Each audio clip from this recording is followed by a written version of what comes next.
Garzon, who first held Augusto Pinochet accountable after 17 years of brutal rule in Chile. When Augusto Pinochet went to Britain in the late 90s for a doctor's appointment, Judge Baltasar Garzon from Spain had him indicted, and it was because of that indictment that Augusto Pinochet was held in Britain for a year until eventually allowed to go home. Now Baltasar Garzon, Judge Garzon, faces his own trial as he has been taken off the bench after crusading on many different issues, including the indictment of Osama bin Laden and other al-Qaeda operatives in 2003. I'm Amy Goodman with Juan Gonzalez.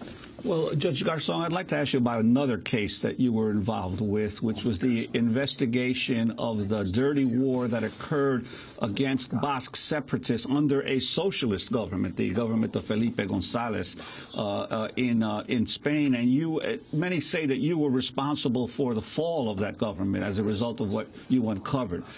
Could you talk about what you found? And interestingly now, Felipe González is supporting you and saying that what is happening to you is unjust.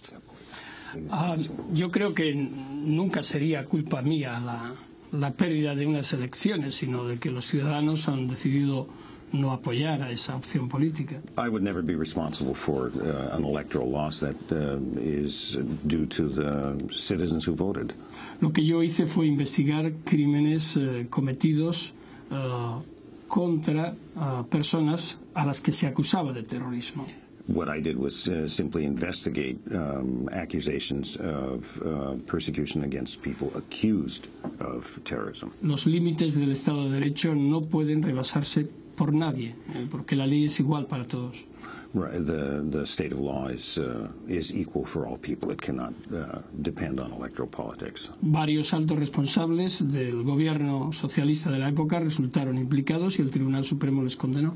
A number of highly placed officials in the Socialist Party, ruling party government, were accused and found guilty and removed. Creo que con ello la democracia y el Estado de Derecho se fortaleció en su lucha contra el terrorismo. I believe that the democracy and the rule of law was strengthened by this action. I wanted to go back to Chile. The family of the former Chilean president, Salvador Allende, asked last month for his body to be exhumed to help determine the cause of his 1973 death.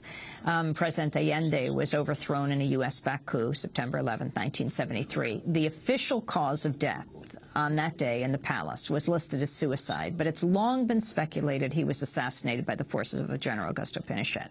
Allende's daughter, Isabel Allende, spoke to the media. We requested the exhumation and autopsy. I think it's the most rigorous and definitive proof to clear up the causes of his death, and we think this is going to be tremendously important. That was the daughter of Salvador Allende, Isabel Allende, not to be confused with the great writer who is his niece.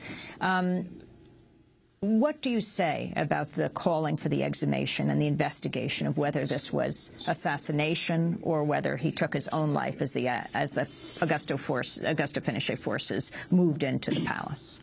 En todo caso, lo que se investigó en su momento fue la acción criminal llevada a cabo contra Salvador Allende y todos aquellos que en democracia estaban ejerciendo sus funciones. In the first instance, they investigated the criminal actions of those who rose up against a democratically elected government. Es decir, lo de menos es cuál fuera la causa inmediata de la muerte de Salvador Allende. Hubo un golpe de Estado y hubo crímenes masivos. The actual cause of death is less important than recognizing the fact that this was an illegal action, a coup against a legally elected government. Por esos crímenes se investigó a Augusto Pinochet y se le detuvo en Londres. And for those crimes, Pinochet was investigated and indicted in London. So where do you stand right now, Judge Garzon? You've been suspended, you face trial, you face prison for many years. I am provisional suspended in my function, jurisdictional function, but I hope the trial against me they will be in the next months, I think. but it's very complicated for me, my actual situation, because I cannot to investigate, to work in Spain, but I work right now in La Haya, in the International Criminal Court with the prosecutor, but it's not my destination. I hope the resolution it will be proximally. Some of you have many people who are passionately supporters of yours, as well as very strong critics, including among your colleagues on the bench. Several major judges in Spain have accused you of basically being a media personality trying to grab attention and really overstepping your responsibilities as a judge. How do you answer those in the judicial community who have criticized you in the past? Lo que es trascendente son los casos en los que yo he participado. What's most important are the cases in which I have participated. Cualquier juez que hubiera hecho lo mismo, su nombre sería conocido. Any judge who had done what I did would be well known. Eso no es malo. That's not in principle a bad Lo thing. malo es impedir esas investigaciones. What's wrong is to impede those investigations. Y que las víctimas queden desamparadas. And that the victims should not be aided. Es cierto que mi personalidad imprime una pasión añadida. It's true that my personality gives an additional passion to it. Pero creo que eso es propio de cualquier juez, debería de ser propio de cualquier juez. But that should be appropriate for any judge. Lo único que he hecho es trabajar y lo voy a seguir haciendo. Y no me preocupa demasiado las críticas, aunque las tengo en cuenta. All I've done is my job, and I intend to continue doing it, and I'm not especially worried about the criticism that comes from the bench. And even if you're absolved of the charges, do you think you will be able to continue to function as a judge in Spain? Puedo hacerlo. Lo que ocurre es que ahora temporalmente voy a desarrollar una labor bastante interesante en Colombia. It's possible that I could continue, but right now I'm involved in a very interesting project in Colombia. Durante un tiempo voy a trabajar con la OEA en apoyo del proceso de paz y en apoyo de las víctimas del conflicto armado colombiano. For a certain amount of time, I'm going to be working with the OAS in Colombia on the peace, furthering the peace process and mediating. Para desarrollar mecanismos de justicia transicional. To work on means of transitional justice. In terms of achieving a peace between the FARC and the government, or? Para negociar una paz entre las FARC y el gobierno. Para contribuir a desbloquear la ley de justicia y paz que supuso la desmovilización de casi 50.000 personas. To be able to mobilize and put into practice the law which came after the demobilization. Para que se pueda juzgar y las víctimas puedan resarcirse. So cases can go to trial and victims can receive justice. I wanted to, as we wrap up, talk again about universal jurisdiction, what this means. Using the Spanish courts to hold tyrants accountable wherever they may be. The Spanish government is now curtailing this, saying they don't want to use universal jurisdiction. You have been a crusader for this. Lawyers around the world have looked at what you're doing, seeing if it's possible in their own countries, yet your own government is cracking down on this.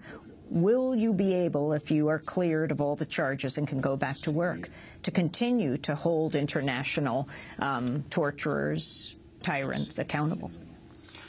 Sí, sin lugar a dudas, pero no solo yo, sino cualquier juez lo puede y lo debe de hacer. Not just, yes, indeed, not just me, but any judge should be able to and will be able to do so. Ningún gobierno está tranquilo con la aplicación del principio de jurisdicción universal. No government in the world is easy with the application of the principle of universal jurisdiction. Yo creo que se equivocan, porque el principio de jurisdicción universal es el principio que permite luchar contra la impunidad y, por tanto, proteger a los ciudadanos.